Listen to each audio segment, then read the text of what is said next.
আসসালামু আলাইকুম বন্ধুরা, সবাই কেমন আছেন? আলহামদুলিল্লাহ আমি ভালোই আছি। তো আজকে চমৎকার একটা বাড়িতে শ্যুট করার জন্য আসছি, মিউজিক ভিডিও। তো দেখতেই পাচ্ছেন ভিআইপি কারখানা। মারা এই বাড়িটা তৈরি করতে মিনিমাম মনে করেন কয়েক কোটি টাকা লাগছে। কারণ হচ্ছে এটা যদি ডেকোরেশন দেখেন মানে একর জুড়ে বাড়িটা করা হয়েছে। দেখতেই পাচ্ছেন বিশাল বড় একটা বাড়ি। আসলে এই বাড়িটা কার প্রথমে আমরাও জানতাম না, পরে তাদের সাথে কথা বলে আমরা জানতে পারছি। তার রোলস গাড়ি আছে দুইটা, তো ওইটার উপরে একটা র্যাপ গান করার জন্য আসছি। তো দেখতেই পাচ্ছেন এখনও বাড়ির কাজকর্ম মানে চলমান।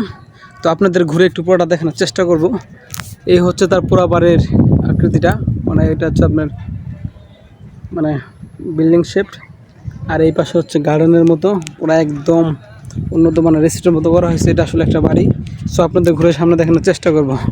আসলে একটা জিনিস আমি চিন্তা করি, সে হচ্ছে মার্কো গ্রুপের চেয়ারম্যান অথবা এমডি বলেন, এটা হচ্ছে তার বাড়ি আজকে আমরা শ্যুট করার জন্য আসছি। কিন্তু গুরুত্বপূর্ণ একটা বিষয় আপনাদের সাথে শেয়ার করতে চাই।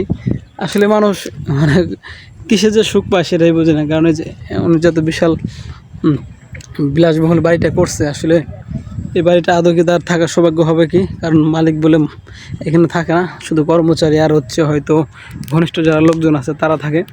তো আমার আসলে বিষয়টা অনেক ভাবার বিষয়। কারণ হচ্ছে এগুলো আসলে করতেছে মানে দুনিয়া তো আর চিরস্থায়ী না, কিন্তু দুনিয়ার এক পর্যায়ে মনে করেন একদম সর্বোচ্চ চেষ্টা করে মনে করেন সুন্দর করছে। কারণ এমন যদি হয়তো যে এটা একদম শ্রেষ্ঠ মানে দুনিয়ায় শেষ জীবন, তাহলে কিন্তু আর প্রয়োজন হতো না, কিন্তু সে কিন্তু তা না। যাই হোক, এই দুই পাশে পানি ওঠার সুইমিং এরিয়া আছে, ছাদে অনেক কিছু। এটা সুইমিং না এক পর্যায়ে, এটা হচ্ছে আপনার সৌন্দর্যের জন্য পানি উপরে আপ ডাউন করে একটা ডিজাইনার। তো দেখতেই পাচ্ছেন। তো বাড়িটা আমার কাছে অনেক সুন্দর লাগছে। তো ওইদিকে আরও আছে, কিন্তু ওইদিকে এখন আর যাবো না। আপাতত এইটুকু আপনাদের দেখলাম।